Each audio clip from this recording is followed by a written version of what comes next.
Salam alaikum.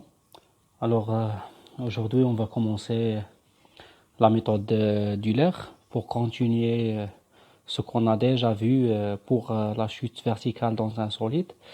Alors, pour travailler sur la méthode d'Euler, je vais vous faire tout d'abord un petit rappel sur ce qu'on a déjà vu concernant la loi de Newton pour une chute verticale dans un fluide. Alors, on a fait que sigma des forces extérieures égale à M à G pour un solide qui va se chuter dans un fluide. Ce solide va se mettre à trois forces. La première force, c'est son poids. La deuxième, c'est la force d'Archimède. Et la troisième, c'est une force du frottement. Et on a trouvé que P plus F plus FA égale à M à G. Lorsqu'on a fait les projections, on a trouvé que plus P moins F moins FA égale M à G. Maintenant, qu'est-ce que je vais faire? Je vais tirer la valeur de AG pour commencer le travail de la méthode d'Euler. Parce que la méthode d'Euler concerne à déterminer la vitesse en un point I plus 1 en connaissant la vitesse en un point I. Et je vais vous expliquer en détail que signifie ça. Alors, je vais tirer ici M à G en fonction de la vitesse. Comme on a déjà fait que F égale à une constante en intensité bien sûr, fois V à la puissance N. N égale à 1 si la vitesse est faible, N égale à 2 si la vitesse est grande. Cependant, qu'est-ce qu'on va faire? On va essayer d'écrire l'accélération en fonction de la vitesse, à savoir que V égale à quelque chose fois Vn. Je vais écrire maintenant cette relation M à G égale cette relation égale à P, c'est M fois G, moins la force d'Archimède, si ρ fois le volume fois l'intensité de la pesanteur, moins F, c'est K fois V à la puissance N, qui est égal à B, ou plutôt A, moins B fois V N. Mais avant de déterminer A, nous devons diviser le tout sur M. Ça vaut ici que AG égale à G sur M, ça donne M, moins ρ fois V, G sur M, moins K sur M, le tout fois V à la puissance N, avec A, c'est G moins ρ V, G sur M, et B égale à quelque chose multiplié fois V à la puissance N, et on peut écrire ici avec par identification A est une constante qui est égale à G, on factorise par G. On a déjà vu comment on a déterminé ça. Facteur 1 moins ρ fois le volume divisé sur la masse, et B égale à K sur M. Ce qui nous a permis d'écrire cette relation sous cette forme. Alors je vais récapituler ça. On a fait la loi de Newton, la deuxième loi de Newton pour la chute libre dans un fluide. Puis qu'est-ce qu'on a fait? On a projeté sur l'axe, par exemple, Z de vecteur unitaire O, de centre O et de vecteur unitaire K. On a trouvé que l'accélération et P ont le même sens, et F et FA supposent le sens de l'accélération, et A, bien sûr, lorsque le solide va se tomber vers le bas, A et P ont le même sens. Ça, on l'a déjà fait. Maintenant, qu'est-ce qu'on va faire? On va déterminer l'accélération AG en fonction des autres paramètres. Alors, ça vaut ici MAG égale à P.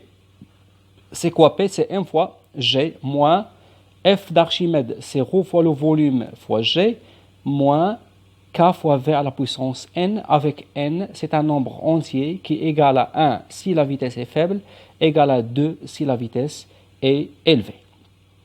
Et on a mis ça, c'est que mg moins ρ vg divisé sur m pour avoir seulement l'accélération égale à une constante a. J'ai sauté moins une étape, alors je dois écrire tout d'abord cette étape, ça, et je vais écrire ça. Très bien.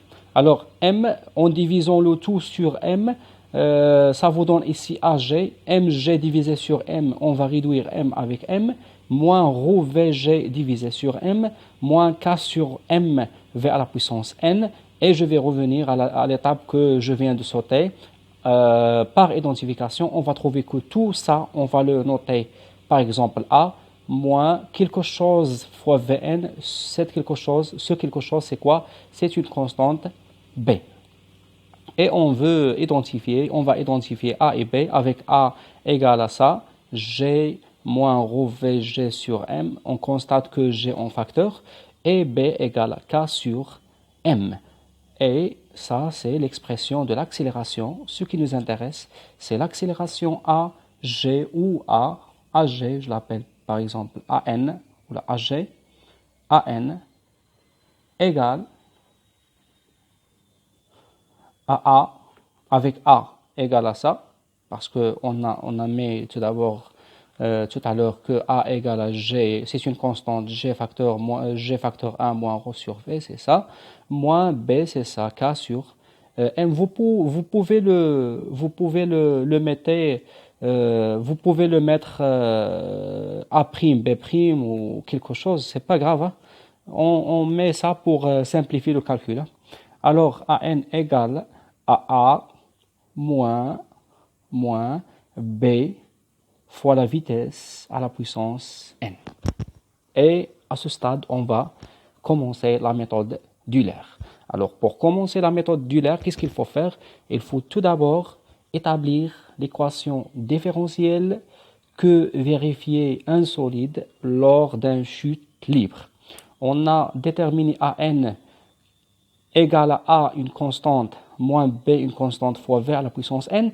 Comme vous voyez ici, on a ici AN et on a ici Vn. Si on a ici AN, pour ne pas confondre ça, je vais mettre par exemple N dépend de quoi? N dépend de la vitesse si elle est faible ou elle est grande.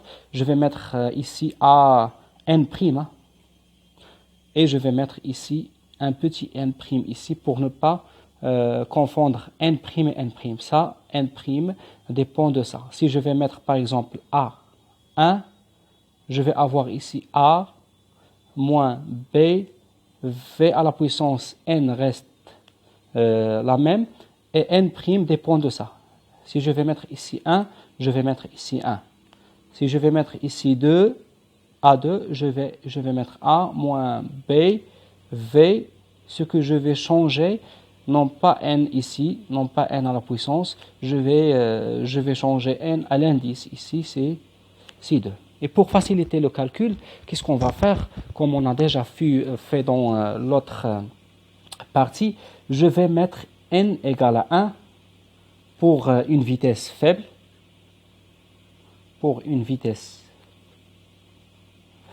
parce que vous voyez, lorsqu'on a mis n et n', vous pouvez confondre avec ça. C'est pourquoi je vais mettre ici n égale à 1 pour faciliter le calcul.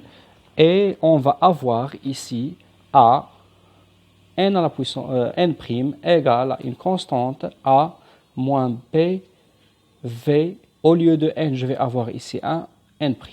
Ça, pour n égale à 1, si la vitesse est faible, c'est seulement pour réduire les tâches lors du calcul. Alors, AN' égale à A moins BV à la puissance n. Si on a ici directement A1, qu'est-ce qu'on va avoir ici? On va avoir A moins B V1. A2, A moins B V2. A3, c'est A moins B V à la V indice 3. A10, c'est A moins B V 10. Vous voyez ici la proportionnalité entre cet indice et cet indice. AJ, par exemple, c'est A moins BV, G. Alors ça, c'est l'accélération, à savoir que l'accélération initiale, ça veut dire, on va l'appeler A0 égale à A moins P V0. Alors on peut déterminer A0 en calculant A, c'est une constante, en calculant A c'est G facteur 1 moins ρ fois V, ce sont des constantes étant données dans l'énoncé de l'exercice. En calculant B, c'est K sur M. La vitesse V0 va être annoncée dans l'exercice et on peut trouver A0. Mais la question, c'est quoi, à quoi sert, pourquoi on va déterminer A à 0? La réponse, c'est pour pouvoir déterminer la vitesse V1.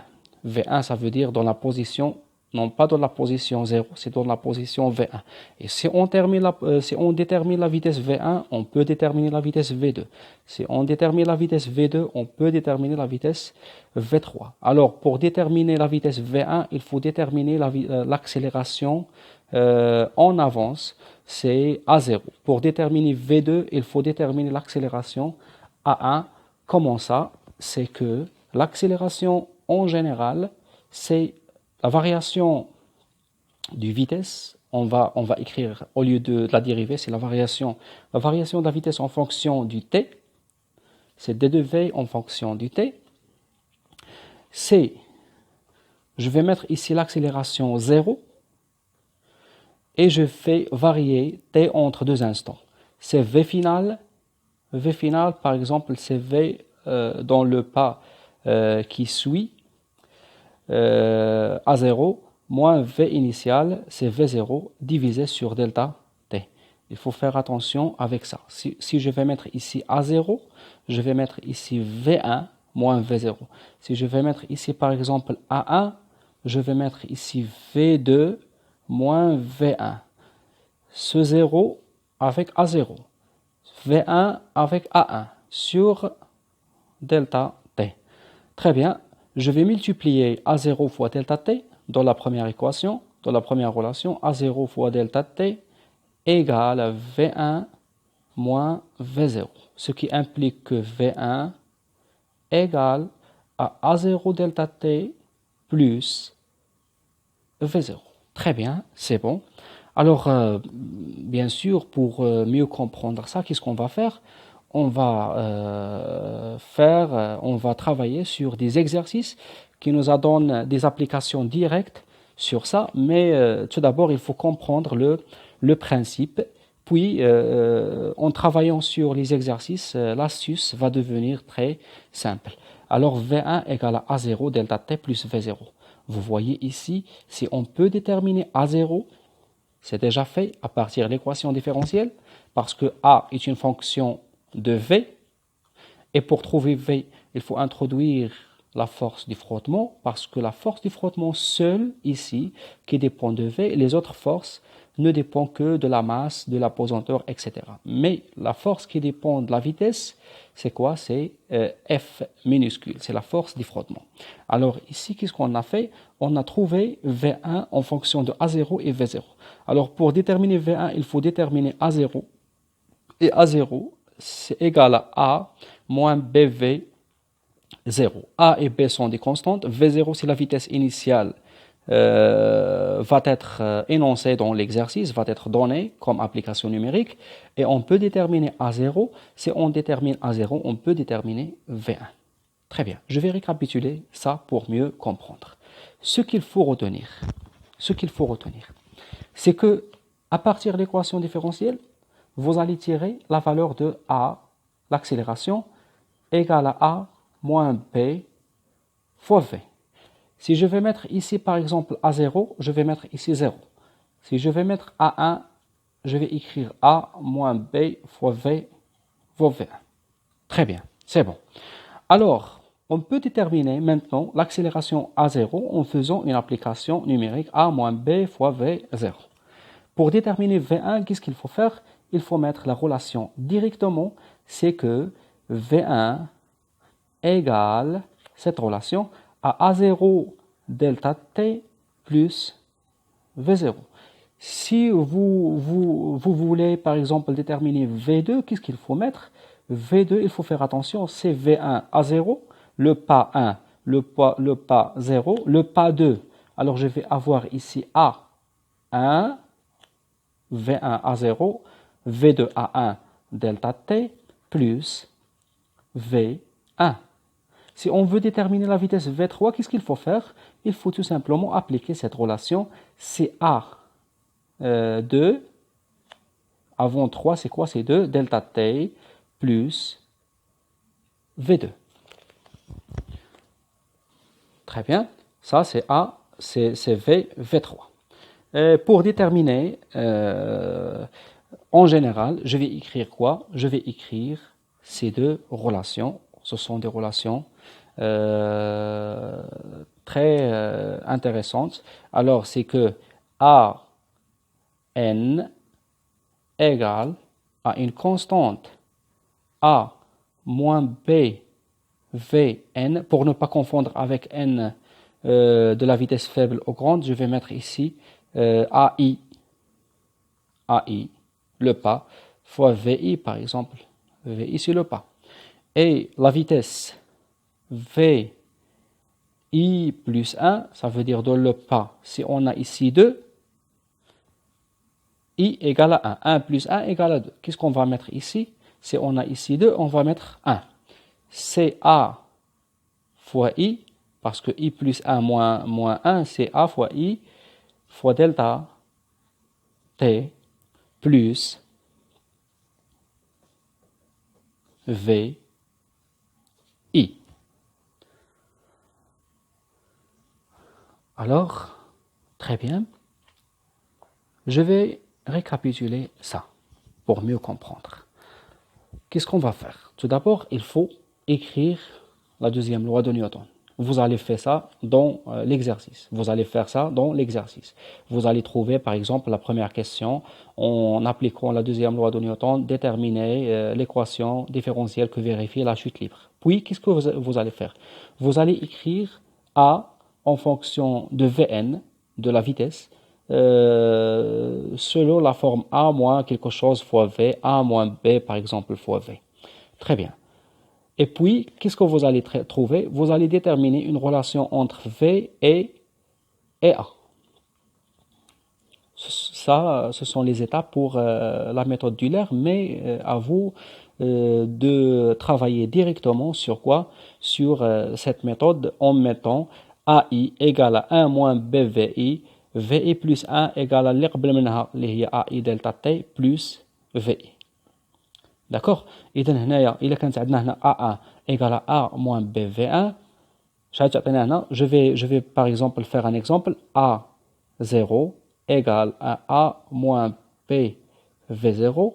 Alors V1 I égale à 0 égale à A0 delta T plus V0. Si on veut déterminer par exemple A1 égale à combien? Égale à A moins B V1 et V1 égale à V2 égale à A. Si on a ici V1 à 0, V2 égale à A1 delta T plus V1. Si on veut par exemple écrire A2 égale à combien? Égale à A moins B, ce sont des constantes. Quelle vitesse? V2. Et on peut déterminer V3, c'est quoi? C'est A2 delta T plus V2. Il faut écrire directement ces deux relations. Alors maintenant, qu'est-ce qu'on va faire? On va travailler sur un exercice d'application pour mieux comprendre ça.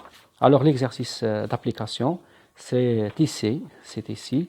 Alors cet exercice donne l'équation, ça c'est d2vg sur d2t, d2vg sur d2t, que signifie? C'est l'accélération, c'est A. C'est AG égale à 9,26 moins 18 9,52 fois VG. Ce que vous voyez ici, c'est que égale à une constante A moins B fois VG. Avec A, c'est 9,26 et B, c'est 18,52 fois VG. Très bien. En utilisant la méthode d'Euler et les données du tableau suivant, calculez la valeur approchée de A3 et celle de V4. Alors pour faire ça, qu'est-ce qu'il faut faire? On va faire une lecture simple de ce tableau. À l'instant t égale à 0,015, étant donné ici Vg, la vitesse, et étant demandé de déterminer l'accélération. Je vais vous écrire les deux relations que nous allons faire tout à l'heure. C'est que AI, c'est AG, égale à 9,26 moins 18,52 fois VI. Si on veut déterminer ici A3, je vais remplacer tout simplement I par quoi? Par 3. Je vais avoir ici A3 égale 9,26 moins 18,52 fois V3. Et comme vous voyez ici, si on a ici 3, 3, 3, alors l'instant T, c'est T3, la vitesse, c'est V3, l'accélération, c'est A3. Alors, à partir de ce tableau, qu'est-ce qu'on va trouver? On va trouver ici, tout simplement, qu'on a ici 9,26 moins 18,52. V3 dans le tableau, c'est 0,126. Il se fait de faire une application numérique très simple pour trouver A3. Et après le calcul, on va trouver ici que A3 égale à 6,93 mètres par seconde à la puissance 2. C'est une accélération. Très bien. Pour déterminer ici la vitesse V4, on a la deuxième relation. La première relation, c'est que AI égale à quelque chose A moins B fois VI. Et on a déjà vu une deuxième relation, c'est que VI plus 1 égale à AI delta T plus VI. Si on veut déterminer, étant demandé de déterminer la vitesse V4. Alors si on a ici 4, nous devons avoir ici 4, c'est 3 plus 1. Nous devons avoir ici A3 fois delta T. Si on va remplacer ici I plus 3, il faut remplacer V par 3. Et vous allez trouver A3. A3 c'est déjà calculé, c'est en rouge. A3 égale à combien? Égale à 6,93 fois delta T. C'est quoi delta T? C'est la différence entre les deux instants T4. Ici c'est T4, c'est un instant T. Si on va appeler ici T4, T3, V3, A3. T4, V4, A4.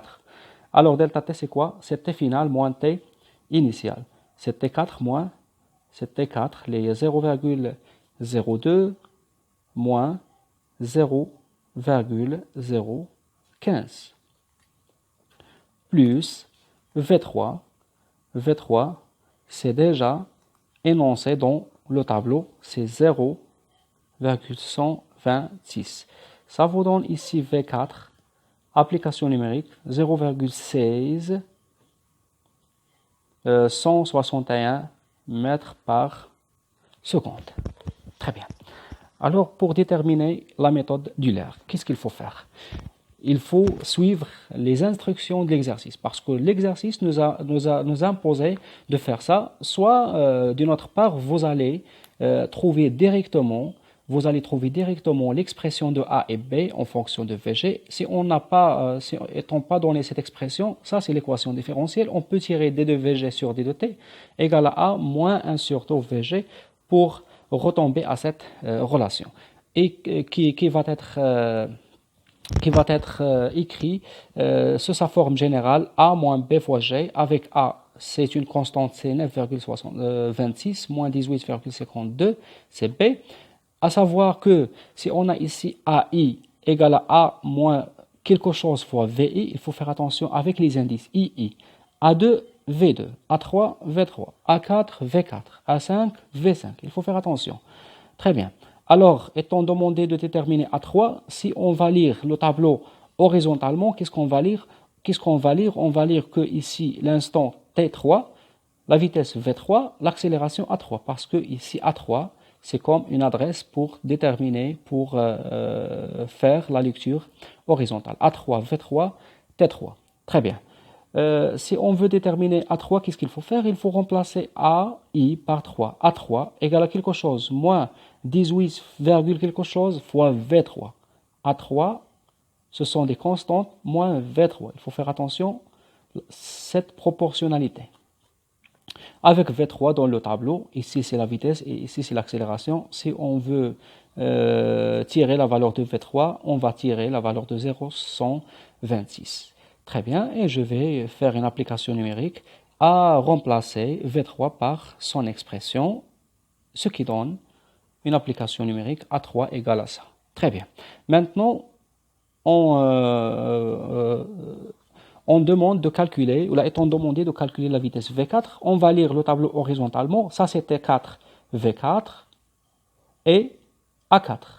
T4, V4 et A4. Alors pour déterminer V4, il faut écrire la relation VI plus 1, ça veut dire V2. Si on a ici V2 égale à A1 delta T plus V1. V3, A2, A2 delta T plus V2. V4, يعني I plus 1 4 إلا كانت I plus 1 4 يعني I هتساوينا 3 حيت 3 plus 1 هي 4 égale à A3 delta T plus V3. A3 déjà calculé. Delta T, c'est la différence entre deux instants consécutifs, plus V3 étant donné dans le tableau, et on va faire une application numérique simple pour pouvoir déterminer la vitesse V4 en utilisant la méthode d'Euler.